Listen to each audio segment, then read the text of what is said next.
video we are discussing about phenols. Alcohols, phenols and ethers chapter in the second video. First video ದಲ್ಲಿ alcohols ಬಗ್ಗೆ discuss ಮಾಡಾಗಿದೆ. ಆ ವಿಡಿಯೋನ ನೀವು ನೋಡಿದಿರಾ ಅನ್ಕೊಂಡಿದೀನಿ. ಇವತ್ತಿನ ವಿಡಿಯೋದಲ್ಲಿ classification, nomenclature, physical and chemical properties, preparation and chemical reactions of phenols ಬಗ್ಗೆ ನೋಡೋಣ. So here first let us consider what are these compounds called phenols. First let us consider the first member of this family, that is phenol. Here OH group is directly linked to the aromatic ring. So we can call this class of compounds as hydroxy derivatives of aromatic compounds, whereas alcohols are the hydroxy derivatives of aliphatic compounds, but these are hydroxy derivatives of aromatic compound. That means OH group is directly linked to the aromatic ring, and this compound is first member of the family and is called phenol. Phenol C6H5OH. ತುಂಬಾ ಜನ students ಗೆ ಏನು confusion ಅಂತಂದ್ರೆ phenol and phenols middle difference ಏನಂತ. ಈ compound ನ single compound ಅದು C6H5OH, ಈ ಕಂಪೌಂಡ್ ನ ನಾವು ಫಿನಾಲ್ ಅಂತ ಕರಿತೀವಿ. ಬಟ್ ಫಿನಾಲ್ಸ್ ಅಂತಂದ್ರೆ ಒಂದು ಗ್ರೂಪ್ ಆಫ್ ಆರ್ಗ್ಯಾನಿಕ್ ಕಂಪೌಂಡ್ಸ್ ನ ನಾವು ಫಿನಾಲ್ಸ್ ಅಂತ ಕರಿತೀವಿ. ಅಂದ್ರೆ ಈಗ ಆಲ್ಕೋಹಾಲ್ಸ್ ಅಂತ, ಆಲ್ಡಿಹೈಡ್ಸ್ ಅಂತ ಏನ್ ಕರಿತೀವಿ, ಅದೇ ತರ ಒಂದು ಗ್ರೂಪ್ ಗೆ ನಾವು ಫಿನಾಲ್ಸ್ ಅಂತ ಕರೆದು ಅವುಗಳನ್ನ ಸ್ಟಡಿ ಮಾಡ್ತೀವಿ. ಅಂತಂದ್ರೆ OH ಗ್ರೂಪ್ ಯಾವೆಲ್ಲ ಕಂಪೌಂಡ್ಸ್ ಅಲ್ಲಿ ಡೈರೆಕ್ಟ್ ಆಗಿ ಅರೋಮ್ಯಾಟಿಕ್ ರಿಂಗ್ ಗೆ ಅಟ್ಯಾಚ್ ಆಗಿದೆ ಅವುಗಳನ್ನ ನಾವು ಫಿನಾಲ್ಸ್ ಅಂತ ಕರಿತೀವಿ. ಅಫ್ಕೋರ್ಸ್ ಇಲ್ಲಿ ಬೇರೆ ಬೇರೆ ಗ್ರೂಪ್ ಸಬ್ಸ್ಟಿಟ್ಯೂಷನ್ ಕೂಡ ಇರಬಹುದಲ್ವಾ, ಬಟ್ ಪ್ರಾಪರ್ಟೀಸ್ ಅಲ್ಲಿ ಸಿಮಿಲಾರಿಟೀಸ್ ಇರುತ್ತೆ, ಕೆಮಿಕಲ್ ರಿಯಾಕ್ಷನ್ಸ್ ಅಲ್ಲಿ ಸಿಮಿಲಾರಿಟೀಸ್ ಇರುತ್ತೆ. ಇದೊಂದು ಬೇಸಿಕ್ ಗ್ರೂಪ್ ಆಗಿರೋದ್ರಿಂದ ಸೊ ಅವುಗಳೆಲ್ಲವನ್ನ ನಾವು ಫಿನಾಲ್ಸ್ ಅಂತಾನೆ ಕರಿತೀವಿ. ಈ ಕಂಪೌಂಡ್ ನ ಆಕ್ಚುಲಿ ಕಾರ್ಬೋಲಿಕ್ ಆಸಿಡ್ ಅಂತಾನು ಕರೀತಾರೆ, ಬಟ್ ಫಿನಾಲ್ ಅನ್ನೋದು ಐಯುಪ್ಯಾಕ್ ಅಕ್ಸೆಪ್ಟೆಡ್ ಕಾಮನ್ ನೇಮ್ ಕೂಡ ಇದೆ, ಐಯುಪ್ಯಾಕ್ ನೇಮ್ ಕೂಡ ಇದೆ. ಸೊ ಇದು phenol. So next let us consider classification of phenols. Classification of phenols. Phenols may be classified into different categories on the basis of number of OH groups attached. First classification is monohydric phenols. Monohydric phenols. Here number of hydroxyl group present is equal to 1 OH, and let us attach a methyl group to this aromatic ring. So here also number of OH group is 1. So these two are examples for monohydric phenols where OH group is 1. Then second category, dihydric phenols. Dihydric phenols. Here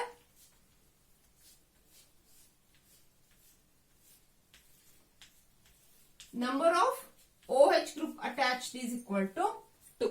Then third classification, trihydric phenols.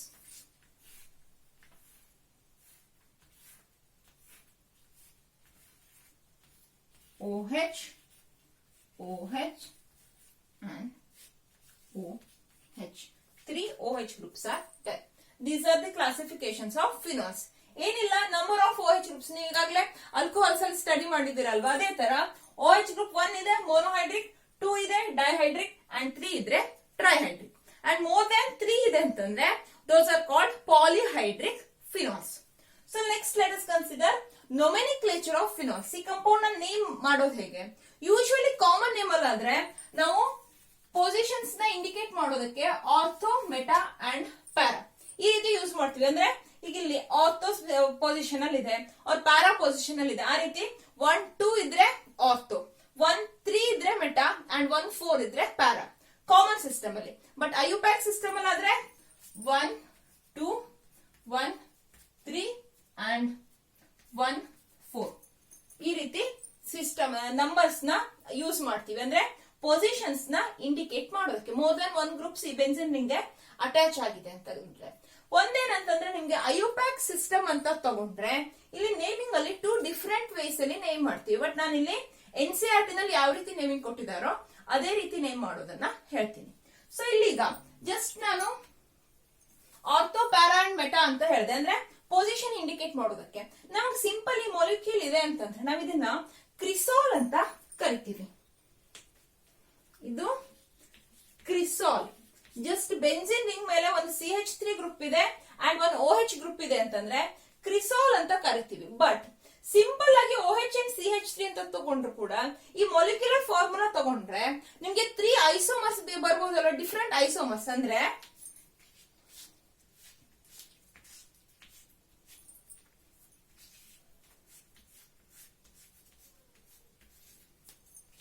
OH CH3 OH CH3.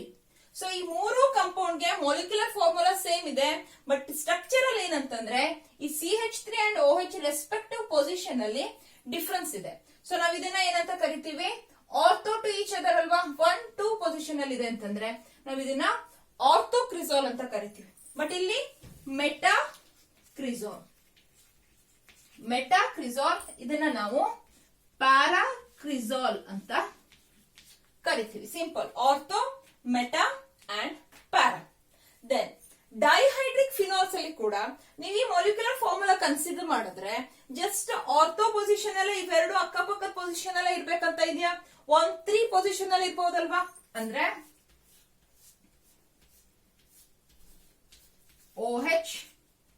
OH ಈ ರೀತಿನ ಒಂದು compound ಇರಬಹುದು. ಹಾಗೇನೆ OH ಇದು ಒಂದು possibility ಇದೆ ಅಲ್ವಾ. 2 hydroxy groups ಇದೆ ಅಂತಂದ್ರೆ ಸೊ ಈ ಮೂರು ಕೂಡ ಡಿಫ್ರೆಂಟ್ ಕಾಂಪೌಂಡ್ಸ್ ಅಂದ್ರೆ ಡಿಫ್ರೆಂಟ್ ಪ್ರಾಪರ್ಟೀಸ್ ಕೂಡ ಇರುತ್ತೆ. ಸೊ ಐಸೋಮರ್ಸ್ ಅಂತ ಹೇಳ್ಬೋದು. ಸೊ ಇವುಗಳನ್ನ ಏನಂತ ನೇಮ್ ಮಾಡ್ತೀವಿ? ಆರ್ಥೋ ಪೊಸಿಷನ್ ಅಲ್ಲಿ 2 ಹೈಡ್ರಾಕ್ಸಿ ಗ್ರೂಪ್ ಇದೆ ಅಂತಂದ್ರೆ ನಾವು ಈ ಕಂಪೌಂಡ್ ನ ಕ್ಯಾಟಕಾಲ್ ಅಂತ ಕರಿತೀವಿ. ಅದೇ ಮೆಟಾ ಪೊಸಿಷನ್ ಅಲ್ಲಿ ಇದ್ರೆ it is called resorcinol. And para position ಅಲ್ಲಿ ಇದೆ ಅಂತಂದ್ರೆ it is called quinol. So ಈ ಮೂರು ಡಿಫರೆಂಟ್ ನೇಮ್ಸ್ ಇಂದಾನೆ ಕಾಮನ್ ನೇಮ್ ಅಲ್ಲಿ catechol, resorcinol and quinol. And trihydric phenol ಅಲ್ಲಾದ್ರೆ ನಾವ್ ಇದನ್ನ ಪೈರೋಗಲಾಲ್ ಅಂತ ಕರಿತೀವಿ. Pyrogallol. So these are the common names of these compound. So ಇಲ್ಲಿ ಏನಾಗಿದೆ, ಕ್ರಿಸಾಲ್ ಅನ್ನೋದೊಂದು ನೆನ್ಪಿಟ್ಕೊಂಡ್ರೆ just ortho, meta and para ಅಂತ ಆಡ್ ಮಾಡಬಹುದು. ಹಾಗೆ ಕ್ಯಾಟಕಾಲ್, ರಿಸಾರ್ಸಿನಾಲ್, ಕ್ವಿನಾಲ್ ಅಂಡ್ ಇದು ಪೈರೋಗಲಾಲ್. ಇವಿಷ್ಟು common names. But IUPAC system ಅಲ್ಲಾದ್ರೆ ಹೈಡ್ರಾಕ್ಸಿ ಡಿರೈವೇಟಿವ್ ಆಫ್ ಬೆನ್ಸಿನ್ ಅಂತ ತಗೊಳ್ಬಹುದು, ಅಥವಾ ನೀವು ಇದನ್ನ ಬೇಸಿಕ್ ಯೂನಿಟ್ ಅಂತ ಫಿನಾಲ್ ನ ತಗೊಂಡ್ರೆ ಫಿನಾಲ್ ಯಾವೆಲ್ಲ ಸಬ್ಸ್ಟಿಟ್ಯೂಷನ್ ಇದೆ ಆ ರೀತಿ ಕೂಡ ನೇಮ್ ಮಾಡಬಹುದು. ಫಾರ್ ಎಕ್ಸಾಂಪಲ್ ನೀವು ಆರ್ಥೋ ಕ್ರಿಸಾಲ್ ಅಂತ ತಗೊಂಡ್ರೆ ಇಲ್ಲೇನಾಗಿದೆ, ಬೇಸಿಕ್ ಯೂನಿಟ್ ಫಿನಾಲ್ ಅಂತ ತಗೊಂಡ್ರೆ 2 ಮಿಥೈಲ್ ಸೆಕೆಂಡ್ ಪೊಸಿಷನ್ ಅಲ್ಲಿ CH3 ಇದೆ ಅಲ್ವಾ. ಸೊ 2 ಮಿಥೈಲ್ ಫಿನಾಲ್ ಅಂತ, 2 methyl phenol, 2 methyl phenol. Similarly meta cresol ಗಾದ್ರೆ 1, 2, 3 ಅಲ್ವಾ. So 3 methyl phenol, and here it is 4 methyl phenol. ಈ ರೀತಿ ಕೂಡ ನೇಮ್ ಮಾಡಬಹುದು. But at the same time 2 methyl phenol ಅಂತ ಅಲ್ದೇನೆ ಕೆಲವೊಂದು ಬುಕ್ ಅಲ್ಲಿ ಇದನ್ನ 2 ಮಿಥೈಲ್ ಬೆನ್ಸಿನ್, ಈಗ OH ಗ್ರೂಪ್ ಇಲ್ಲ ಅಂತಂದ್ರೆ, OH ಗ್ರೂಪ್ ಈ ಪೊಸಿಷನ್ ಅಲ್ಲಿ ಇದೆ ಅಂತಂದ್ರೆ 2 ಮಿಥೈಲ್ ಬೆನ್ಸಿನ್ ಹೌದು, ಬಟ್ OH ಇದೆ ಅಂತಂದ್ರೆ ನಾವು ಆಲ್ಕೋಹಾಲ್ ಅಲ್ಲಿ ಏನಂತ ಮಾಡ್ತಿದ್ವಿ, last letter E is replaced by the suffix OL. So 2 methyl benzenol, 3 methyl benzenol, 4 methyl benzenol. ಕೆಲವೊಂದು ಬುಕ್ ಅಲ್ಲಿ ಈ ರೀತಿ ಕೂಡ ನೇಮ್ ಮಾಡಿದ್ದಾರೆ. ಬಟ್ ನೀವು NCERT ನಲ್ಲಿ 2 ಮಿಥೈಲ್ ಫಿನಾಲ್ ಅಂತ ಇದೆ. ಸೊ ನಾನು ಅದೇ ನೇಮಿಂಗ್ ನ ಹೇಳ್ತಾ ಇದ್ದೀನಿ, ಬಟ್ ಕನ್ಫ್ಯೂಸ್ ಆಗಬೇಡಿ. ಕೆಲವೊಂದು ಬುಕ್ ಅಲ್ಲಿ ಹೈಡ್ರಾಕ್ಸಿ ಡಿರೈವೇಟಿವ್ಸ್ ಆಫ್ ಬೆನ್ಸಿನ್ ಅಲ್ವಾ. ಸೊ ಫಿನಾಲ್ ನ ಬೇಸಿಕ್ ಯೂನಿಟ್ ಆಗಿ ತಗೊಳ್ಳದೇನೆ ಬೆನ್ಸಿನಾಲ್ ಅನ್ನುವಂತ ನೇಮಿಂಗ್ ನ ಕೂಡ ಮಾಡಿದ್ದಾರೆ. So it is about cresol. So ಇಲ್ಲಿ ಬ್ಲೂ ಕಲರ್ ಅಲ್ಲಿ ಬರ್ದದ್ದು ಕಾಮನ್ ನೇಮ್, ವೈಟ್ ಅಲ್ಲಿ ಬರ್ದದ್ದು IUPAC name. Then dihydric phenols ಅಂತ ತಗೊಂಡ್ರೆ ಕ್ಯಾಟಕಾಲ್, ರಿಸಾರ್ಸಿನಾಲ್, ಕ್ವಿನಾಲ್ ಅಂತೂ ಕಾಮನ್ ನೇಮ್ ಆಯ್ತು. ಸೊ ಇದನ್ನ ನಾವೇ ಯಾವ ರೀತಿ ನೇಮ್ ಮಾಡಬಹುದು, ಬೆನ್ಸಿನ್ ಇದೆ, OH2 ಇದೆ ಅಂತಂದ್ರೆ ನಾವು ಅವುಗಳನ್ನ ಡಯೋಲ್ ಅಂತ ಕನ್ಸಿಡರ್ ಮಾಡಬಹುದಲ್ವಾ. So benzene 1,2 benzene 1,2 diol, benzene 1,2 diol. Then ಇಲ್ಲಾದ್ರೆ 1 2 3. So it is benzene 1,3 diol. ಇದು ಬೆನ್ಸಿನ್ 1,4 ಡೈಆಲ್. ಸೊ ಇಲ್ಲಿ ನಾವು ಬೆನ್ಸಿನ್ ಬೇಸಿಕ್ ಯೂನಿಟ್ ಇದೆ, ಬೆನ್ಸಿನ್ ರಿಂಗ್ ಅಂತೂ ಇದೆ 1 2, ಯಾಕಂತಂದ್ರೆ ಪೊಸಿಷನ್ ನ ಇಲ್ಲಿ ಇಂಡಿಕೇಟ್ ಮಾಡ್ತಾ ಇದೆ 1 3 ಅಂಡ್ 1 4. ಡೈಆಲ್ ಅಂತ ಯಾಕೆ ಬರೀತಾ ಇದೀವಿ ಅಂತಂದ್ರೆ ಡೈಆಲ್ ಅಂದ್ರೆ 2 OH groups are there, 1 2 1 2 1 2. So ಇದನ್ನ ನಾವು ಡಯೋಲ್ ಅಂತ ಕರಿತೀವಿ. ಅಂಡ್ ಇಲ್ಲಿ ಬಂದ್ರೆ ಸೇಮ್ ಬೆನ್ಸಿನ್ ಅಂತೂ ಇದೆ, ಬೆನ್ಸಿನ್ ಅಂತೂ ಇದೆ 1 2 3 ಗ್ರೂಪ್ಸ್ ಇದೆ. ಸಾರಿ 1 2 3 ಪೊಸಿಷನ್ ಅಲ್ಲಿ 3 ಹೈಡ್ರಾಕ್ಸಿ ಗ್ರೂಪ್ ಇದೆ ಅಂತಂದ್ರೆ benzene 1 2 3 ಟ್ರೈಆಲ್. Benzene 1 2 3 triol is the IUPAC name of this pyrogalol. So ಇವಿಷ್ಟನ್ನ ನಾವು IUPAC ನೇಮ್ ಅಂತ ಕರಿಬಹುದು. ಅಗೇನ್ ಇಲ್ಲಿ ಕೂಡ ಈ ನೇಮ್ಸ್ ಏನಂತಂದ್ರೆ NCERT ಅಲ್ಲಿ ಈ ರೀತಿ ನೇಮಿಂಗ್ ನ ಹೇಳಿದ್ದಾರೆ. ಬಟ್ ಕೆಲವೊಂದು ಬುಕ್ ಅಲ್ಲಿ 1 2 ಡೈಹೈಡ್ರಾಕ್ಸಿ ಬೆನ್ಸಿನ್, ನಾನು ಇಲ್ಲಿ ಬರೀತೀನಿ 1 2 ಡೈಹೈಡ್ರಾಕ್ಸಿ ಬೆನ್ಸಿನ್ ಈ ರೀತಿ ಕೂಡ ನೇಮ್ ಮಾಡಿದ್ದಾರೆ ಕೆಲವೊಂದು ಬುಕ್ ಅಲ್ಲಿ. ಸೊ ನೀವು ಅದನ್ನು ಕೂಡ ನೆನ್ಪಿಟ್ಕೊಂಡ್ರೆ ನಿಮ್ಗೆ ಯಾವ್ದಾದ್ರು ಕಾಂಪಿಟೇಟಿವ್ ಎಕ್ಸಾಮ್ ಗೆಲ್ಲ ನೀವು ಬೇರೆ ಬುಕ್ಸ್ ಓದ್ತಾ ಇದ್ರೆ ಆ ರೀತಿ ನಿಮಗೆ ಕೂಡ ತುಂಬಾ ಬುಕ್ ಅಲ್ಲಿ ಬರ್ದಿದ್ದಾರೆ. ಸೊ ಅದು ಈಸಿ ಆಗುತ್ತೆ. 1 2 dihydroxy benzene, 1 3 dihydroxy benzene, 1 2 3 trihydroxy benzene ಆ ರೀತಿ ಕೂಡ ನೇಮಿಂಗ್ ಮಾಡಿದ್ದಾರೆ. ಸೊ ನೇಮಿಂಗ್ ಅರ್ಥ ಆಗಿದೆ ಅನ್ಕೊಂಡಿದೀನಿ. ಬಟ್ ಇಲ್ಲಿ ರಿಸಾರ್ಸಿನಾಲ್ ಅಥವಾ ನಿಮ್ಗೆ ಇಲ್ಲಿ ಕ್ರಿಸಾಲ್ ಈ ರೀತಿಯಾದಂತಹ ಕಂಪೌಂಡ್ಸ್, ಇಂಪಾರ್ಟೆಂಟ್ ಕಂಪೌಂಡ್ಸ್ ಏನಿದೆ ಅವುಗಳ ಕಾಮನ್ ನೇಮ್ ನ ಕೂಡ ನೀವು ನೆನ್ಪಿಟ್ಕೊಳ್ಳೋದು ಒಳ್ಳೇದು. ಸೊ ನೆಕ್ಸ್ಟ್ ನಾವು ಪ್ರಿಪರೇಷನ್ ಆಫ್ ಫಿನಾಲ್ಸ್ ನೋಡೋಣ. Okay friends, now let us see the methods of preparation of phenol. Preparation of phenol. First, let us consider preparation of phenol from haloarenes.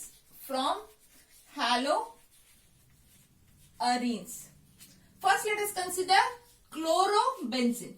Chlorobenzene, when fused with NaOH at a temperature of 623 kelvins and 300 atmospheric pressure, when chlorobenzene is fused with NaOH at a temperature of 623 kelvins and 300 atmospheric pressure, we get sodium phenoxide, that is C6H5ONa or O minus Na plus. You can write this way also.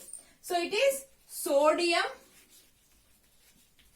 phenoxide. This sodium phenoxide on acidification forms phenol. This sodium phenoxide on acidification gives phenol. So first step, chlorobenzene ಇಂದ sodium phenoxide. Chlorobenzene NaOH ಜೊತೆ fuse ಮಾಡಿದಾಗ ನಮಗೆ sodium phenoxide ಸಿಗುತ್ತೆ. Sodium phenoxide ನ acidification ಮಾಡಿದಾಗ ನಮಗೆ phenol ಸಿಗುತ್ತೆ. So it is first method of preparation of phenol. Second one, from benzene.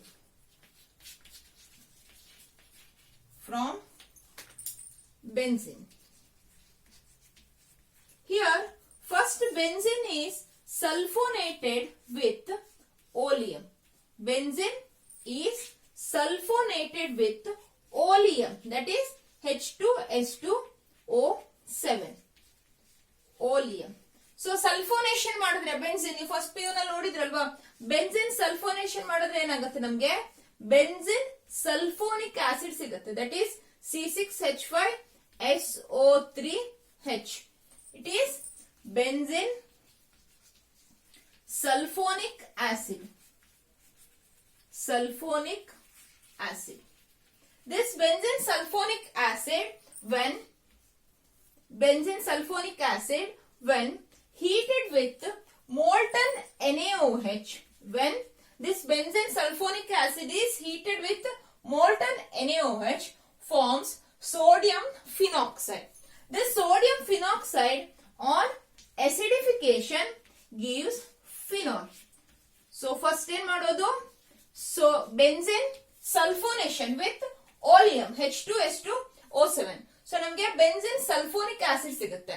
This benzene sulfonic acid, when fused with NaOH pellets or when it is heated with molten NaOH, it forms sodium phenoxide. So illi benzene sulfonic acid and NaOH react adaga sodium phenoxide form agutte. Next acidification ಮಾಡಿದ್ರೆ phenol. ನೀವು ಇವೆರಡು ಈ step ನ add ಮಾಡಬಹುದು ಇಲ್ಲಿ, ಅಥವಾ ಇವೆರಡು reagent ನ ಒಂದೇ ಸಲ ಮೆನ್ಷನ್ ಮಾಡಿ ಡೈರೆಕ್ಟ್ ಫೈನಲ್ ಪ್ರಾಡಕ್ಟ್ ನ ಬರಿಬಹುದು. So it is phenol. Next third method, from benzene diazonium salts. From benzene diazonium salts. Here primary aromatic amines like aniline, when undergoes diazotization reaction, or aniline when reacts with nitrous acid at a low temperature of 273 to 278 Kelvin, we get benzene diazonium salts, that is N2Cl minus. So here when aniline reacts with HNO2, but this nitrous acid or HNO2 is very unstable one, and we have to prepare in situ by the addition of HCl to NaNO2 solution. So here nitrous acid is prepared in situ by the mixture of NaNO2 and HCl at a low temperature of 273 to 278 kelvins. So it is called diazotization reaction. Then we get benzene diazonium chloride. So ಇಲ್ಲಿ ಏನಾಗುತ್ತೆ, benzene ಡೈazonium chloride ಫಾರ್ಮುಲಾನ ನೀವು ತುಂಬಾ ಈಸಿಯಾಗಿ ನೆನಪಿಟ್ಕೊಳ್ಬಹುದು. Benzene ಅಂತ ಗೊತ್ತಿರುತ್ತೆ, and diazo, azo means nitrogen, diazo, two nitrogen atoms are attached with each other. So it is benzene diazonium chloride. This benzene diazonium chloride on hydrolysis, or this benzene diazonium chloride when heated with water gives phenol, plus N2 plus HCl. So here nitrogen gas is liberated and we get the product phenol. So ಈ reaction ನಲ್ಲಿ first diazotization reaction of aniline with nitrous acid to form benzene diazonium salt, and then hydrolysis to form phenol. And fourth one, very important method, from cumene or from isopropyl benzene. From isopropyl benzene. I think you are familiar with this word isopropyl. Isopropyl group is nothing but CH3, CH, CH3, and here on this secondary carbon atom there is a substitution. In case of isopropyl benzene, it is C6H5 group. Here let us consider isopropyl group CH3, CH, CH3, and it is isopropyl benzene. This isopropyl benzene on air oxidation gives cumene hydroperoxide. First step is oxidation of cumene or isopropyl benzene in presence of air. Then cumene hydroperoxide is formed.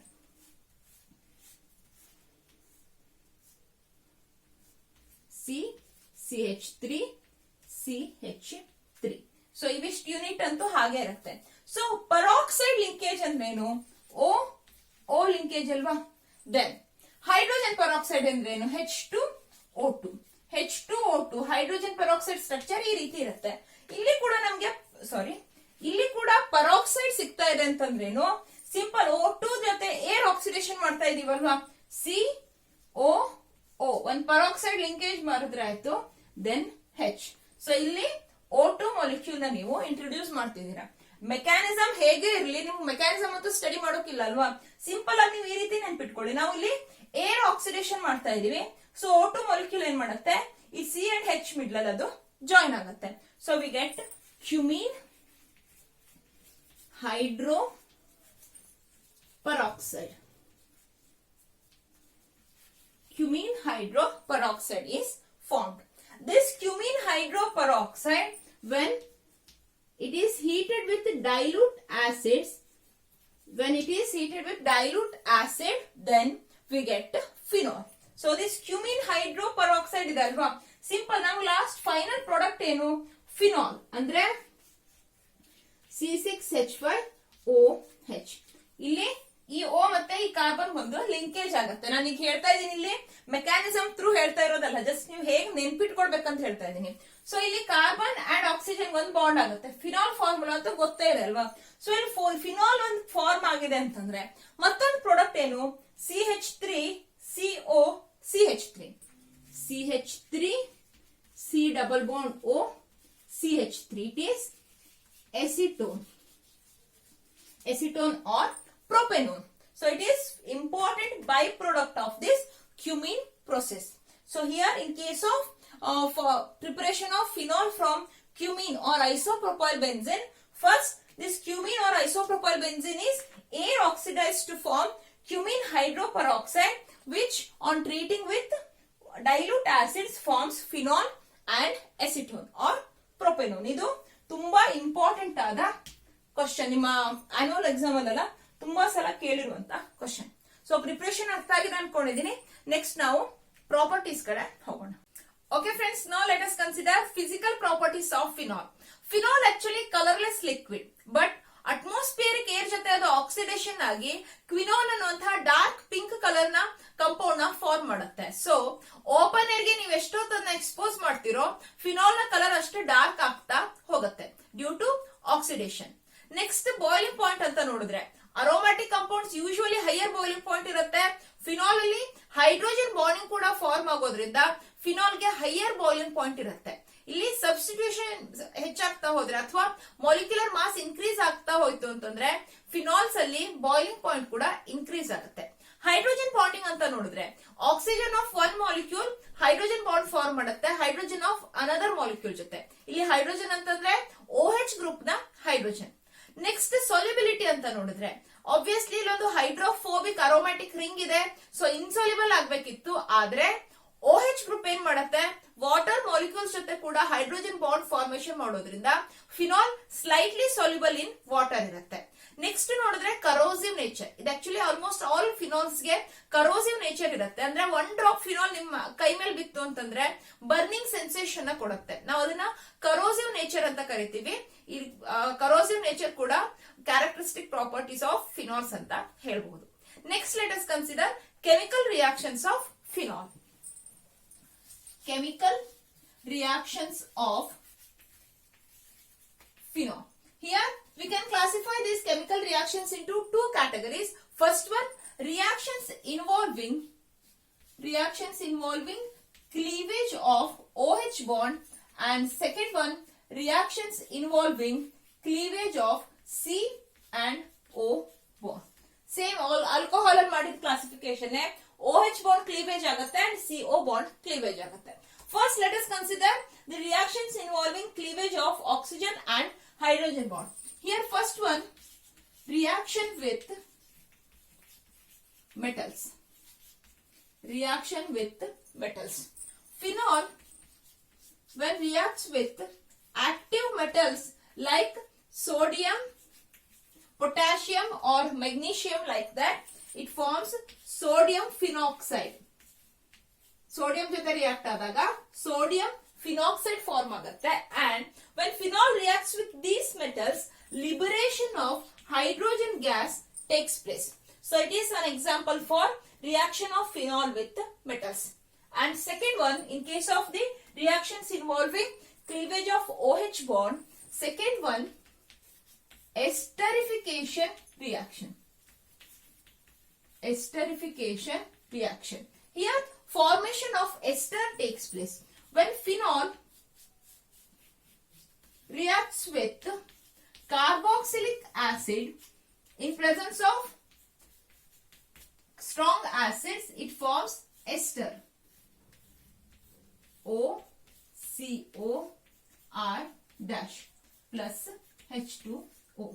OH and H. Removal of water molecule takes place and this compound is ester. Second one, when phenol reacts with acid anhydrides, then also formation of ester takes place. Phenol carboxylic acid ಜೊತೆ or acid anhydride ಜೊತೆ react ಆದಾಗ in presence of acid ನಮಗೆ ester ಸಿಗುತ್ತೆ. Similarly, third esterification reaction, phenol when reacts with acid chlorides, that is RCOCl, then we get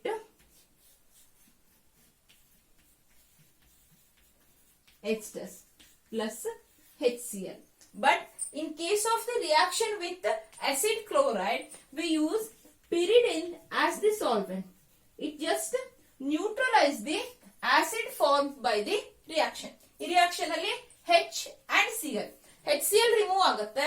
so ಈ HCl ನ neutralise ಮಾಡೋದಕ್ಕೋಸ್ಕರ ನಾವು pyridine ನ ಯೂಸ್ ಮಾಡ್ತೀವಿ. So these three reactions, reaction of phenol with carboxylic acid, acid anhydride or acid chloride.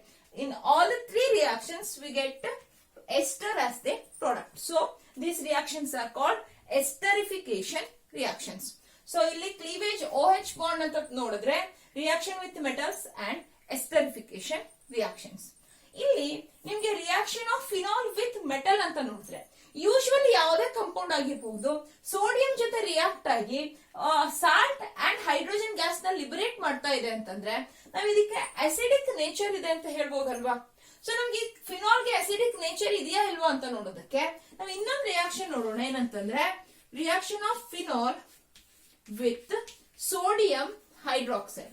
So acid ಇದೆ ಅಂತ, ಅದಕ್ಕೆ acidic nature ಇದೆ ಅಂತಂದ್ರೆ ಸೋಡಿಯಂ ಹೈಡ್ರಾಕ್ಸೈಡ್ ಎಲ್ಲ ಡಿಸಾಲ್ವ್ ಆಗ್ಬೇಕಲ್ವಾ, ಅಥವಾ ಸೋಡಿಯಂ ಹೈಡ್ರಾಕ್ಸೈಡ್ ಜೊತೆ ಅದು ರಿಯಾಕ್ಟ್ ಆಗಿ ಸಾಲ್ಟ್ ಫಾರ್ಮೇಶನ್ ಮಾಡ್ಬೇಕಲ್ವಾ.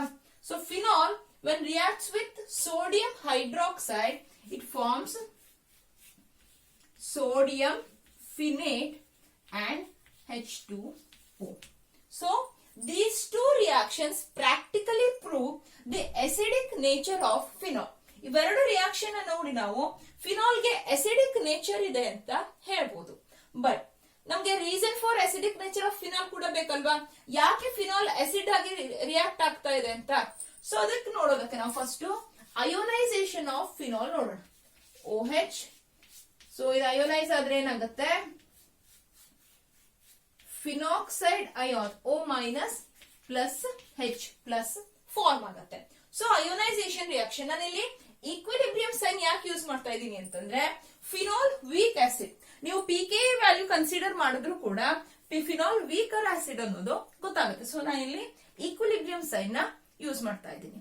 ಸೊ ಈಗ ನಮ್ಗೆ ಈ ರಿಯಾಕ್ಷನ್ ಇಂದ ಫಿನಾಲ್ ಅಸಿಡಿಕ್ ನೇಚರ್ ಇದೆಯಾ ಅಂತ ನೋಡೋದಕ್ಕೆ, ಫಿನಾಲ್ ಅಂತಲ್ಲ ಯಾವುದೇ ಕಂಪೌಂಡ್ ಆಗಿರ್ಲಿ ಅದು ಅಸಿಡಿಕ್ ನೇಚರ್ ಇದೆಯಾ ಅಂತ ನೋಡೋದಕ್ಕೆ ನಾವು ಯೂಶುವಲಿ ಯಾವೆಲ್ಲ ಕನ್ಸಿಡರ್ ಮಾಡ್ತೀವಿ. First one, tendency of the molecule to release H plus ion, and second one, stability of the species or stability of the conjugate base of that acid ಅಲ್ವಾ. First one ಏನಂತಂದ್ರೆ ಇದು H plus ion ನ ಈಸಿಯಾಗಿ donate ಮಾಡುತ್ತಾ ಇಲ್ವಾ ಅಂತ ನೋಡ್ಬೇಕು. ಮತ್ತೊಂದೇನಂತಂದ್ರೆ donate ಮಾಡಿದ ನಂತರ ಏನ್ ಕಾಂಜುಗೇಟ್ ಬೇಸ್ ಫಾರ್ಮ್ ಆಗುತ್ತೆ, ಬೇಸ್ಗೆ ಸ್ಟೆಬಿಲಿಟಿ ಇದೆಯಾ ಇಲ್ವಾ ಅಂತ ನೋಡ್ಬೇಕು. ಈಗ ಫಾರ್ಮ್ ಆಗೋ ಸ್ಪೀಸೀಸ್ಗೆ ಸ್ಟೆಬಿಲಿಟಿನೇ ಇಲ್ಲ ಅಂತಂದ್ರೆ ಯಾಕೆ ಡೊನೇಟ್ ಮಾಡುತ್ತೆ ಅಲ್ವಾ. ಸೊ ಈಗ ನಾವು ಫಸ್ಟ್ OH ಬಾಂಡ್ ಅಂತ ನೋಡಿದ್ರೆ ಕ್ಲಿಯರ್ಲಿ ಈ ಬಾಂಡ್ ಗೆ ಪೊಲಾರಿಟಿ ಇದೆ ಅಲ್ವಾ. Due to the polar OH bond phenol can donate H plus ion. First thing ಅಂತೂ ಕ್ಲಾರಿಫೈ ಆಯ್ತು. ಏನಂತಂದ್ರೆ ಬಾಂಡ್ ಪೋಲಾರ್ ಇರೋದ್ರಿಂದ H ಪ್ಲಸ್ ಅಯೋನ್ ನ ಡೊನೇಟ್ ಮಾಡುತ್ತೆ. ಸೆಕೆಂಡ್ ಒನ್ ಏನು ಅಂತಂದ್ರೆ ಈ ಫಿನಾಕ್ಸೈಡ್ ಅಯೋನ್ಗೆ ಸ್ಟೆಬಿಲಿಟಿ ಇದೆಯಾ ಅಂತ ನೋಡ್ಬೇಕು.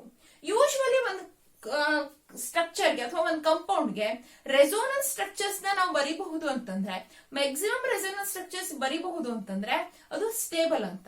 ಸೊ ನಮ್ಗೀಗ ಫಿನಾಲ್ ಅಂಡ್ ಫಿನಾಕ್ಸೈಡ್ ಇದ್ರಲ್ಲಿ ಯಾವ್ದು ಸ್ಟೇಬಲ್ ಅಂತ ನೋಡ್ಬೇಕಂತಂದ್ರೆ ಇವೆರಡಕ್ಕೂ ರೆಸೋನೆನ್ಸ್ ಸ್ಟ್ರಕ್ಚರ್ಸ್ ನ ಬರೀಬೇಕು. ಯಾವ್ದಕ್ಕೆ ಹೈಯರ್ ರೆಸೋನೆನ್ಸ್ ಸ್ಟ್ರಕ್ಚರ್ ಇದೆಯೋ, ಯಾವ್ದಕ್ಕೆ more number of resonance structures ನ ನಾವು ಬರೀಬಹುದೋ ಅದು ಸ್ಟೇಬಲ್ ಅಂತ. So phenol and phenoxide ion ನಾವೆರಡಕ್ಕೂ ರೆಸೋನೆನ್ಸ್ ಸ್ಟ್ರಕ್ಚರ್ ನ ನಾವೀಗ ಬರೆಯೋಣ. So first let us consider phenoxide ion C6H5O minus. O minus ಅಂತಂದ್ರೆ ಆಕ್ಚುಲಿ ಇಲ್ಲಿ 3 ಲೋನ್ ಪೇರ್ ಆಫ್ ಎಲೆಕ್ಟ್ರಾನ್ಸ್ ಇದಿರುತ್ತೆ. ಸೊ ಫಸ್ಟ್ ಏನಾಗುತ್ತೆ, 1 ಲೋನ್ ಪೇರ್ ಆಫ್ ಎಲೆಕ್ಟ್ರಾನ್ ಅಥವಾ ನಾವಿಲ್ಲಿ ನೆಗೆಟಿವ್ ಚಾರ್ಜ್ ಅಂತಾನು ತಗೊಳ್ಬಹುದು. ಇಲ್ಲಿ ಶಿಫ್ಟ್ ಆದ್ರೆ ಈ ಬಾಂಡ್ ಬ್ರೇಕ್ ಆಗುತ್ತಲ್ವಾ, ಈ ಕಾರ್ಬನ್ 5 ಬಾಂಡ್ಸ್ ಅಂತೂ ಇರೋದಿಲ್ಲ. ಸೊ ಈ ಬಾಂಡ್ ಬ್ರೇಕ್ ಆಯ್ತು ಅಂತಂದ್ರೆ ಈ ಕಾರ್ಬನ್ಗೆ ನೆಗೆಟಿವ್ ಚಾರ್ಜ್ ಬರುತ್ತೆ. ಸೊ ದಟ್ ಈಸ್ ಇಲ್ಲಿ ಡಬಲ್ ಬಾಂಡ್ ಫಾರ್ಮ್ ಆಯ್ತು. ಈ ಆಕ್ಸಿಜನ್ಗೆ 2 ಲೋನ್ ಪೇರ್ ಆಫ್ ಎಲೆಕ್ಟ್ರಾನ್ಸ್, ಇಲ್ಲಿ ಡಬಲ್ ಬಾಂಡ್ ಬ್ರೇಕ್ ಆಗಿದೆ, ಈ ಕಾರ್ಬನ್ಗೆ negative charge.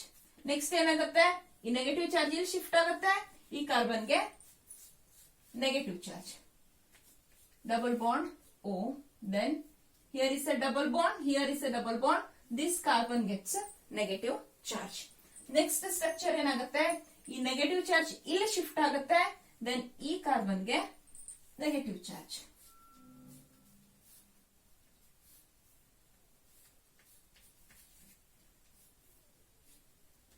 Minus. Next structure ಅಂತ ನೋಡಿದ್ರೆ ಈ ಮೈನಸ್ ಚಾರ್ಜ್ ಇಲ್ಲಿ ಶಿಫ್ಟ್ ಆದ್ರೆ ಡಬಲ್ ಬಾಂಡ್ ಬ್ರೇಕ್ ಆಗುತ್ತೆ. So this oxygen atom again gets a negative charge, O minus.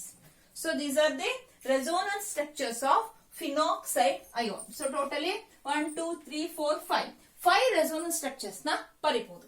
Then phenol ಅಂತ ನೋಡಿದ್ರೆ OH.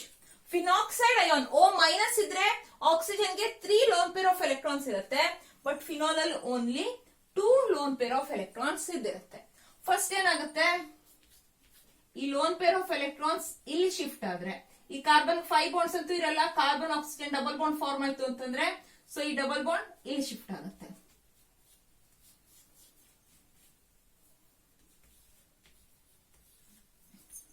ಸೊ ಇಲ್ಲಿ ಡಬಲ್ ಬಾಂಡ್ ಫಾರ್ಮ್ ಆಗಿದೆ, OH ಇದೆ ಅಂತಂದ್ರೆ ಆಕ್ಸಿಜನ್ಗೆ ಪಾಸಿಟಿವ್ ಚಾರ್ಜ್.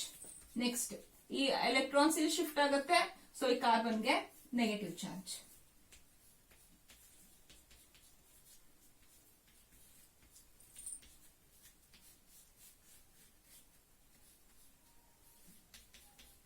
ಇಲ್ಲಿ ಎಲೆಕ್ಟ್ರಾನ್ಸ್ ಶಿಫ್ಟ್ ಆಗುತ್ತೆ, ಅಗೇನ್ 6th ಕಾರ್ಬನ್ಗೆ negative charge.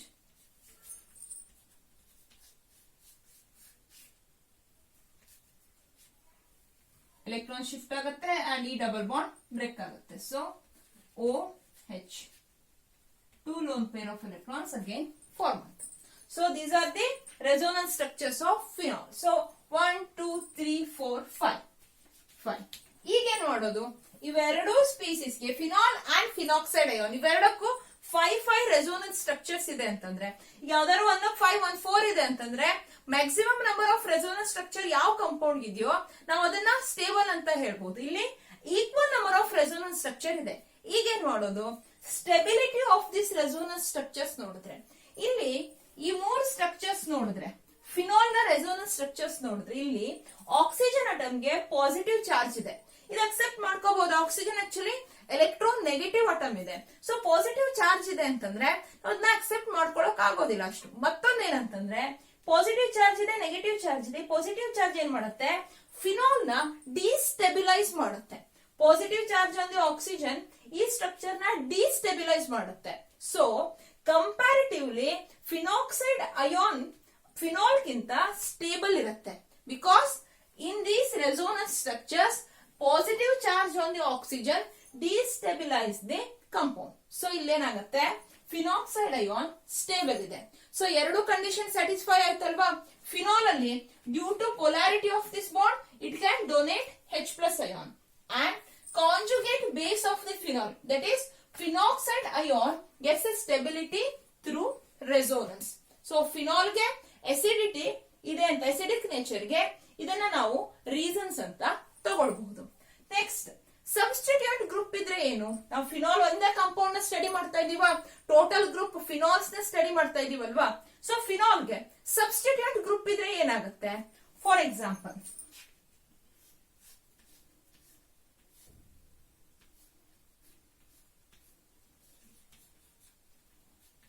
CH3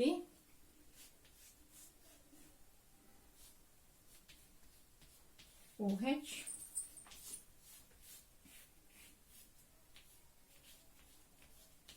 OH NO2. Okay. NO2. ಇಲ್ಲಿ ಮಿಥೈಲ್ ಗ್ರೂಪ್ ಸಬ್ಸ್ಟಿಟ್ಯೂಟ್ ಆಗಿದೆ ಅಂಡ್ ಇಲ್ಲಿ NO2 ಗ್ರೂಪ್ ಸಬ್ಸ್ಟಿಟ್ಯೂಟ್ ಆಗಿದೆ. ದೆನ್ ಈ ಮೂರು ಕಾಂಪೌಂಡ್ ನ ನಾವು ಅಸಿಡಿಕ್ ನೇಚರ್ ನ ಕಂಪೇರ್ ಮಾಡ್ಬೇಕಂತಂದ್ರೆ ಇಲ್ಲಿ NO2 electron withdrawing group, electron withdrawing group. Methyl group ಅಂತಂದ್ರೆ electron releasing group. Then acidity compare ಮಾಡ್ಬೇಕಂತಂದ್ರೆ ಈಗ ಎಲೆಕ್ಟ್ರಾನ್ ರಿಲೀಸಿಂಗ್ ಗ್ರೂಪ್ ಇದೆ ಅಂತಂದ್ರೆ ಏನಾಗುತ್ತೆ? ಆಕ್ಸಿಜನ್ ಗೆ ಎಲೆಕ್ಟ್ರಾನ್ ರಿಲೀಸ್ ಮಾಡ್ತಾ ಇದೆ ಈ ಗ್ರೂಪ್ ಅಂತಂದ್ರೆ electron density around the oxygen atom increase ಆಗುತ್ತೆ. ಎಲೆಕ್ಟ್ರಾನ್ ಡೆನ್ಸಿಟಿ ಇನ್ಕ್ರೀಸ್ ಆಯ್ತು ಅಂತಂದ್ರೆ ಈಗ ಬಾಂಡ್ ನ ಪೊಲಾರಿಟಿ ಡಿಕ್ರೀಸ್ ಆಗುತ್ತಲ್ವಾ, ಅಥವಾ H ಪ್ಲಸ್ ಅಯೋನ್ ನ ರಿಲೀಸ್ ಮಾಡೋದು ಕಷ್ಟ ಆಗುತ್ತೆ. ಇಲ್ಲಿ ಅಟ್ರಾಕ್ಟ್ ಮಾಡ್ತಾ ಇದೆ, ಎಲೆಕ್ಟ್ರಾನ್ ಡೆನ್ಸಿಟಿ ಇನ್ಕ್ರೀಸ್ ಆಗಿದೆ ಅಂತಂದ್ರೆ. ಸೊ ಎಲೆಕ್ಟ್ರಾನ್ ರಿಲೀಸಿಂಗ್ ಗ್ರೂಪ್ ಇದೆ ಅಂತಂದ್ರೆ ಆಕ್ಸಿಜನ್ ಸುತ್ತ ಎಲೆಕ್ಟ್ರಾನ್ ಡೆನ್ಸಿಟಿ ಇನ್ಕ್ರೀಸ್ ಆಗುತ್ತೆ. ಸೊ H ಪ್ಲಸ್ ಅಯೋನ್ ನ ಡೊನೇಟ್ ಮಾಡೋದು ಕಷ್ಟ ಆಗುತ್ತೆ. ಸೊ ಎಲೆಕ್ಟ್ರಾನ್ ರಿಲೀಸಿಂಗ್ ಗ್ರೂಪ್ ಇದೆ ಅಂತಂದ್ರೆ ಎಸಿಡಿಟಿ ಡಿಕ್ರೀಸ್ ಆಗುತ್ತೆ. ಇಲ್ಲಿ ಫಿನಾಲ್ ಅಲ್ಲಿ ಯಾವುದೇ ಎಫೆಕ್ಟ್ ಇಲ್ಲ, ಸಿಂಪಲ್ ಮೊಲಿಕ್ಯೂಲ್ ಇದೆ. ಸೊ ಕಂಪೇರ್ ಟು ಈ ಎಲೆಕ್ಟ್ರಾನ್ ರಿಲೀಸಿಂಗ್ ಗ್ರೂಪ್ ಇರುವಂತಹ ಕಂಪೌಂಡ್ ಕಂಪೇರ್ ಮಾಡಿದ್ರೆ ಫಿನಾಲ್ ಗೆ ಹೈಯರ್ ಎಸಿಡಿಟಿ ಇರುತ್ತೆ. ಅದೇ ಎಲೆಕ್ಟ್ರಾನ್ ವಿತ್ಡ್ರಾವಿಂಗ್ ಗ್ರೂಪ್ ಇದೆ ಅಂತಂದ್ರೆ ಆಕ್ಚುಲಿ ಅರೋಮ್ಯಾಟಿಕ್ ರಿಂಗ್ ನಲ್ಲೇ ಡಿಲೋಕಲೈಸೇಷನ್ ಆಫ್ ಎಲೆಕ್ಟ್ರಾನ್ಸ್ ಇರುತ್ತೆ. ಈ ಆಕ್ಸಿಜನ್ ಮೇಲಿರುವಂತಹ ಎಲೆಕ್ಟ್ರಾನ್ಸ್ ಏನಾಗುತ್ತೆ, ಇಲ್ಲಿ ರೆಸೋನೆನ್ಸ್ ಅಲ್ಲಿ ಪಾರ್ಟಿಸಿಪೇಟ್ ಮಾಡುತ್ತೆ, ಅಥವಾ ಡಿಲೋಕಲೈಸೇಷನ್ ಆಫ್ ಎಲೆಕ್ಟ್ರಾನ್ಸ್ ಅಲ್ಲಿ ಈ ಎಲೆಕ್ಟ್ರಾನ್ಸ್ ಕೂಡ ಪಾರ್ಟಿಸಿಪೇಟ್ ಮಾಡ್ತಾ ಇದೆ. ಸಪೋಸ್ ಇಲ್ಲೊಂದು ಎಲೆಕ್ಟ್ರಾನ್ ವಿತ್ಡ್ರಾವಿಂಗ್ ಗ್ರೂಪ್ ಇದೆ ಅಂತಂದ್ರೆ ಈಗಾಗಲೇ ಈ ಗ್ರೂಪ್ ಗೆನೆ ಎಲೆಕ್ಟ್ರಾನ್ ವಿತ್ಡ್ರಾವಿಂಗ್ ನೇಚರ್ ಇದೆ, ಜೊತೆಗೆ ಇನ್ನೊಂದು ಎಲೆಕ್ಟ್ರಾನ್ ವಿತ್ಡ್ರಾವಿಂಗ್ ಗ್ರೂಪ್ ಇದ್ರೆ ಏನಾಗುತ್ತೆ, ಆಕ್ಸಿಜನ್ ಇಂದ ಎಲೆಕ್ಟ್ರಾನ್ ನ ಅಟ್ರಾಕ್ಟ್ ಮಾಡ್ತಾನೆ ಇರುತ್ತೆ. So electron density around oxygen atom decrease ಆಗುತ್ತೆ. ಸೊ ಇಲ್ಲಿ ಎಲೆಕ್ಟ್ರಾನ್ ಡೆನ್ಸಿಟಿ ಡಿಕ್ರೀಸ್ ಆಯ್ತು ಅಂತಂದ್ರೆ H ಪ್ಲಸ್ ನ ಆಕ್ಸಿಜನ್ ಹಿಡ್ಕೊಳ್ಳಲ್ಲ, ಸೊ ಈಸಿಯಾಗಿ ಅದನ್ನ ಡೊನೇಟ್ ಮಾಡಬಹುದು. ಸೊ ಎಲೆಕ್ಟ್ರಾನ್ ವಿತ್ಡ್ರಾವಿಂಗ್ ಗ್ರೂಪ್ ಇದೆ ಅಂತಂದ್ರೆ ಎಸಿಡಿಟಿ ಇನ್ಕ್ರೀಸ್ ಆಗುತ್ತೆ. ಸ್ಪೆಷಲಿ ನೀವು NO2 ಗ್ರೂಪ್ ಅಂತ ತಗೊಂಡ್ರೆ NO2 ಗ್ರೂಪ್ ಕೂಡ ರೆಸೋನೆನ್ಸ್ ಅಲ್ಲಿ ಪಾರ್ಟಿಸಿಪೇಟ್ ಮಾಡ್ಬಿಡುತ್ತೆ. And double bond O and single bond O ಇರುತ್ತಲ್ವಾ. ಸೊ ಇಲ್ಲೇನಾಗುತ್ತೆ, ರೆಸೋನೆನ್ಸ್ ಅಲ್ಲಿ ಈ ಸಬ್ಸ್ಟಿಟ್ಯೂಯೆಂಟ್ ಗ್ರೂಪ್ ಕೂಡ ಪಾರ್ಟಿಸಿಪೇಟ್ ಮಾಡೋದ್ರಿಂದ ಇಲ್ಲಿ ನೈಟ್ರೋ ಗ್ರೂಪ್ ನ ಪ್ಯಾರಾನೈಟ್ರೋ ಫಿನಾಲ್ ಗೆ acidity compare to phenol increase ಆಗಿರುತ್ತೆ. NO2 ಅಂತಲ್ಲ, Cl ಇರಬಹುದು, ಯಾವುದೇ ಎಲೆಕ್ಟ್ರಾನ್ ವಿತ್ಡ್ರಾವಿಂಗ್ ಗ್ರೂಪ್ ಇದ್ರೂ ಕೂಡ ಅಸಿಡಿಟಿ ಇನ್ಕ್ರೀಸ್ ಆಗುತ್ತೆ. ಸೊ ಇವಿಷ್ಟನ್ನ ನೆನ್ಪಿಟ್ಕೊಂಡ್ರೆ ಆಯ್ತು. ಎಲೆಕ್ಟ್ರಾನ್ ರಿಲೀಸಿಂಗ್ ಗ್ರೂಪ್ ಇದೆ ಅಂತಂದ್ರೆ ಎಲೆಕ್ಟ್ರಾನ್ ಡೆನ್ಸಿಟಿ ಇನ್ಕ್ರೀಸ್ ಆಗೋದ್ರಿಂದ ಎಸಿಡಿಟಿ ಡಿಕ್ರೀಸ್ ಆಗುತ್ತೆ. ದೆನ್ ಎಲೆಕ್ಟ್ರಾನ್ ವಿತ್ಡ್ರಾವಿಂಗ್ ಗ್ರೂಪ್ ಇದೆ ಅಂತಂದ್ರೆ ಎಲೆಕ್ಟ್ರಾನ್ ವಿತ್ಡ್ರಾ ಮಾಡ್ತಾ ಇದೆ ಅಂದ್ರೆ ಎಲೆಕ್ಟ್ರಾನ್ ಡೆನ್ಸಿಟಿನ ಡಿಕ್ರೀಸ್ ಮಾಡ್ತಾ ಇದೆ. So H plus ion donate ಮಾಡೋದು ಈಸಿ ಆಗುತ್ತೆ, ಅಥವಾ ಫಿನಾಕ್ಸೈಡ್ ಅಯೋನ್ ನ ಸ್ಟೆಬಿಲಿಟಿ ಇನ್ಕ್ರೀಸ್ ಆಗುತ್ತೆ. ಸೊ ಎಲೆಕ್ಟ್ರಾನ್ ವಿತ್ಡ್ರಾವಿಂಗ್ ಗ್ರೂಪ್ ಇದೆ ಅಂತಂದ್ರೆ ಕಂಪೌಂಡ್ ಗೆ ಅಸಿಡಿಟಿ ಇನ್ಕ್ರೀಸ್ ಆಗುತ್ತೆ. ದೆನ್ ಇದಿಷ್ಟ ನೋಡಿದ್ರೆ ಆಯ್ತಾ. ಸಪೋಸ್ ಆರ್ಥೋ ಪೊಸಿಷನ್ ಅಲ್ಲಿ ಇದ್ರೆ, ಪ್ಯಾರಾ ಪೊಸಿಷನ್ ಅಲ್ಲಿ ಇದ್ರೆ ಹೇಗ್ ಚೇಂಜ್ ಆಗುತ್ತೆ ಅನ್ನೋದನ್ನ ಈಗ ನೋಡೋಣ.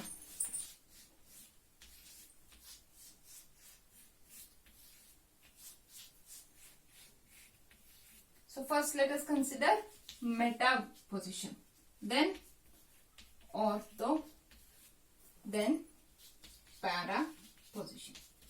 OH, OH and OH. Para, ortho and meta substituted product ತಗೊಂಡಿದ್ದೀನಿ. ಸಿಂಪಲ್. ಈ ಮೂರು ಕಾಂಪೌಂಡ್ ಆಕ್ಚುಲಿ ಫಾರ್ಮುಲಾ ಸೇಮ್ ಇದೆ ಅಲ್ವಾ. ಒಂದ್ ಬೆಂಜೆನ್ ರಿಂಗ್ ಇದೆ, OH ಗ್ರೂಪ್ ಇದೆ, NO2 ಗ್ರೂಪ್ ಇದೆ. ಆಕ್ಚುಲಿ ಅಸಿಡಿಟಿ ಸೇಮ್ ಇರ್ಬೇಕಲ್ವಾ, ಆದ್ರೆ ಈ ಪೊಸಿಷನ್ ಚೇಂಜ್ ಆಗ್ತಾ ಇದೆ ಅಂತಂದ್ರೆ ಅಸಿಡಿಟಿ ಕೂಡ ಡಿಫರೆನ್ಸ್ ಆಗುತ್ತೆ. ಫಾರ್ ಎಕ್ಸಾಂಪಲ್ ಈಗ ನಾವು ಮೆಟಾ ಪೊಸಿಷನ್ ಅಲ್ಲಿ ಸಬ್ಸ್ಟಿಟ್ಯೂಟ್ ಆಗಿದೆ ಅಂತ ತಗೊಂಡ್ರೆ ಒಂದ್ಸಲ ಈ ರೆಸೋನೆನ್ಸ್ ಸ್ಟ್ರಕ್ಚರ್ಸ್ ನೋಡಿ, ಮೆಟಾ ಪೊಸಿಷನ್ ಗೆ ಯಾವ ಸ್ಟ್ರಕ್ಚರ್ ಅಲ್ಲೂ ಕೂಡ ಎಲೆಕ್ಟ್ರಾನ್ಸ್ ಹೋಗಿಲ್ಲ, ಅಂದ್ರೆ ಎಲೆಕ್ಟ್ರಾನ್ ಡೆನ್ಸಿಟಿ ಇನ್ಕ್ರೀಸ್ ಆಗಿಲ್ಲ. ಇಲ್ಲಿ ಡಿಲೋಕಲೈಸ್ ಆಗಿರುವಂತಹ ಎಲೆಕ್ಟ್ರಾನ್ಸ್ ಯಾವಾಗ್ಲೂ ಕೂಡ ಮೆಟಾ ಪೊಸಿಷನ್ ಗೆ ಬಂದಿಲ್ಲ. ಸೊ ಇಲ್ಲಿರೋದು ಎಲೆಕ್ಟ್ರಾನ್ ವಿತ್ಡ್ರಾವಿಂಗ್ ಆಗಿರ್ಲಿ, ಎಲೆಕ್ಟ್ರಾನ್ ರಿಲೀಸಿಂಗ್ ಆಗಿರ್ಲಿ, ಮೆಟಾ ಪೊಸಿಷನ್ ಅಲ್ಲಿ ಇದೆ ಅಂತಂದ್ರೆ ಅಂತ ಎಫೆಕ್ಟ್ ಏನ್ ಇರೋದಿಲ್ಲ. So compare to ortho and para, ಮೆಟಾಗೆ ಲೆಸ್ಸರ್ ಅಸಿಡಿಟಿ ಇರಲೇಬೇಕು, ಯಾಕಂದ್ರೆ ಎಲೆಕ್ಟ್ರಾನ್ ಬಂದಿರೋದು ಆರ್ಥೋ ಬಂದಿದೆ, ಇಲ್ಲ ಪ್ಯಾರಾ ಪೊಸಿಷನ್ ಬಂದಿದೆ. ನೆಕ್ಸ್ಟ್, ಈ ಆರ್ಥೋ ಅಂಡ್ ಪ್ಯಾರಾ ಪೊಸಿಷನ್ ಗೆ ಎಲೆಕ್ಟ್ರಾನ್ ಡೆನ್ಸಿಟಿ ಬಂದಿದೆ, ಆದ್ರೆ ಪ್ಯಾರಾ ಸಬ್ಸ್ಟಿಟ್ಯೂಟೆಡ್ ಪ್ರಾಡಕ್ಟ್ ಗೆನೆ ಅಸಿಡಿಟಿ ಇನ್ಕ್ರೀಸ್ ಆಗುತ್ತೆ. ಆಕ್ಚುಲಿ ಆರ್ಥೋದಲ್ಲಿ ಏನಾಗುತ್ತೆ ಅಂತಂದ್ರೆ, ಈಗ ನೈಟ್ರೋ ಗ್ರೂಪ್ ಅಂತ ಇದ್ರೆ ಇಲ್ಲಿ ಹೈಡ್ರೋಜನ್ ಬಾಂಡ್ ಫಾರ್ಮ್ ಆಗುತ್ತೆ, intramolecular hydrogen bond, oxygen of the Nitro group, hydrogen of the hydroxyl group. ಇಲ್ಲಿ ಹೈಡ್ರೋಜನ್ ಬಾಂಡ್ ಫಾರ್ಮ್ ಆಗ್ತಾ ಇದೆ ಅಂತಂದ್ರೇನು, ಈ H+ ನ ಆಕ್ಸಿಜನ್ ನೀನು ಹೋಗು ಅಂತ ಹೇಳಿದ್ರು NO2 ಗ್ರೂಪ್ ಬೇಡ ಅಂತ ಹೇಳ್ಕೊಳುತ್ತೆ. ಸೊ ಇಲ್ಲೇನಾಯ್ತು, H+ ನ ಡೊನೇಟ್ ಮಾಡೋಕಂತೂ ಆಗಿಲ್ಲ. So because of the intramolecular hydrogen bonding, this ortho substituted or ortho nitrophenol has lesser acidity compared to para nitrophenol.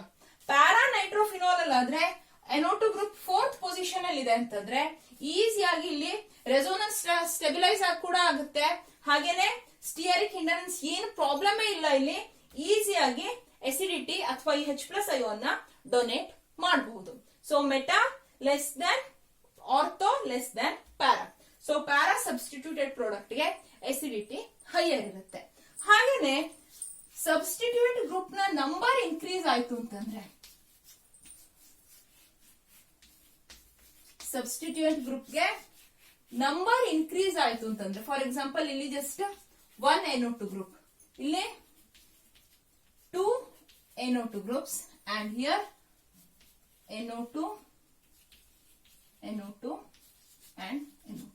3 substitute groups ಇದೆ ಅಂತಂದ್ರೆ ಸಬ್ಸ್ಟಿಟ್ಯೂಟ್ ಗ್ರೂಪ್ ಇನ್ಕ್ರೀಸ್ ಆಗ್ತಾ ಹೋದಾಗೆ ಅಸಿಡಿಟಿ ಕೂಡ increase ಆಗುತ್ತೆ. ಸಿಂಪಲ್, ಇಲ್ಲಿ ಒಂದೇ ಎಲೆಕ್ಟ್ರಾನ್ ವಿತ್ಡ್ರಾವಿಂಗ್ ಗ್ರೂಪ್ ನ effect ಇರುತ್ತೆ. ಇಲ್ಲಿ 2 ಎಲೆಕ್ಟ್ರಾನ್ ವಿತ್ಡ್ರಾವಿಂಗ್ ಗ್ರೂಪ್ ಇದೆ ಅಂತಂದ್ರೆ ಆಕ್ಸಿಜನ್ ಎಲೆಕ್ಟ್ರಾನ್ ಡೆನ್ಸಿಟಿ ಡಿಕ್ರೀಸ್ ಆಗ್ತಾ ಹೋಗುತ್ತೆ. 3 ಗ್ರೂಪ್ಸ್ ಇದೆ ಅಂತಂದ್ರೆ ಅಗೇನ್ ಈಸಿಯಾಗಿ H+ ಅಯೋನ್ ನ ಡೊನೇಟ್ ಮಾಡಬಹುದು.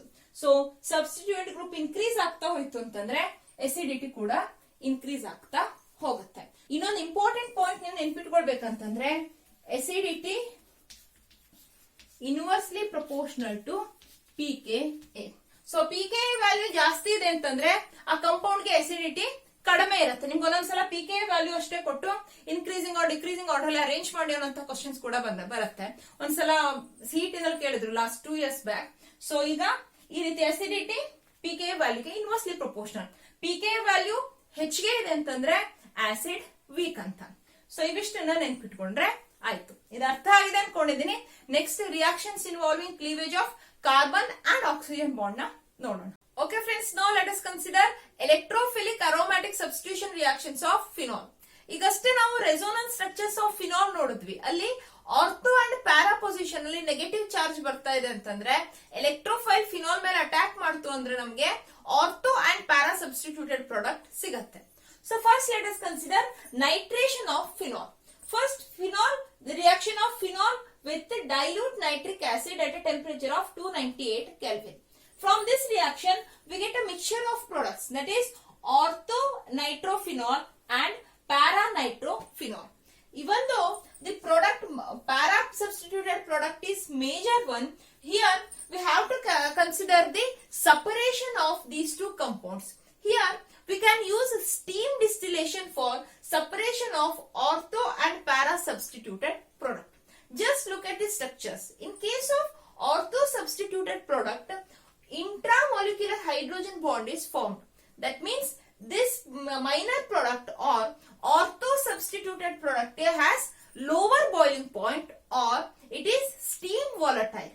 But in case of para product, intermolecular hydrogen bond is formed. That means hydrogen bond between two different molecules. Because of this intermolecular hydrogen bond, para substituted product has higher boiling point. So due to this difference in the boiling points of ortho and para substituted products, we can use steam distillation for separation of these two products. Then when phenol reacts with concentrated nitric acid, we get 2,4,6 trinitrophenol. We generally call this compound as picric acid.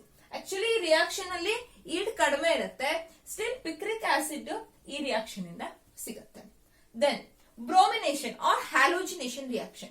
Phenol when reacts with bromine in low polar solvents like carbon disulfide or chloroform at a temperature of 273 Kelvin, we get ortho and para substituted products. Again para product major ಆಗಿರುತ್ತೆ, ortho bromophenol and para bromophenol ಸಿಗುತ್ತೆ. Then bromination reaction, ಇಲ್ಲಿ reaction of phenol with bromine water. ಇಲ್ಲಿ tribromophenol 2,4,6 tribromophenol in the form of white precipitate ನಮಗೆ ಸಿಗುತ್ತೆ. Next zinc dust distillation. Here phenol is heated with zinc dust, then we get benzene as the product and the reaction is called zinc dust distillation. Next oxidation of phenol.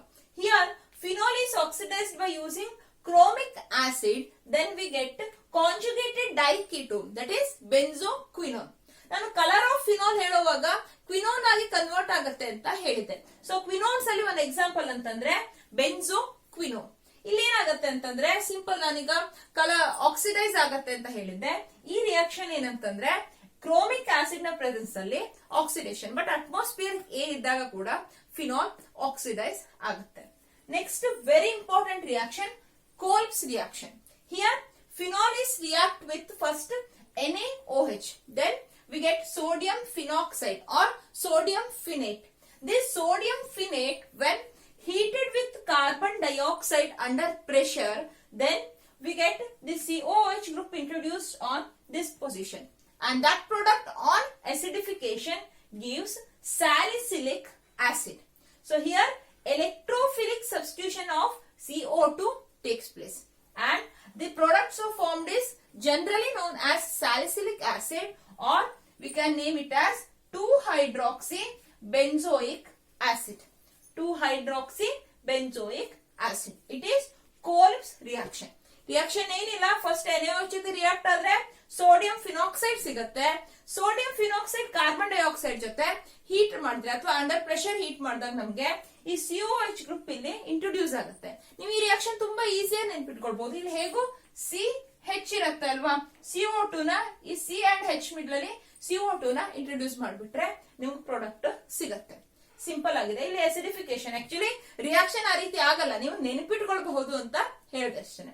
So ನಮ್ಗೆ ಈ product ಏನಾಗುತ್ತೆ, H plus acidification ಮಾಡಿದ ನಂತರ ಇಲ್ಲಿ ಏನೇ remove ಆಗಿ ನಮ್ಗೆ OH group ಮತ್ತೆ ಸಿಗುತ್ತೆ.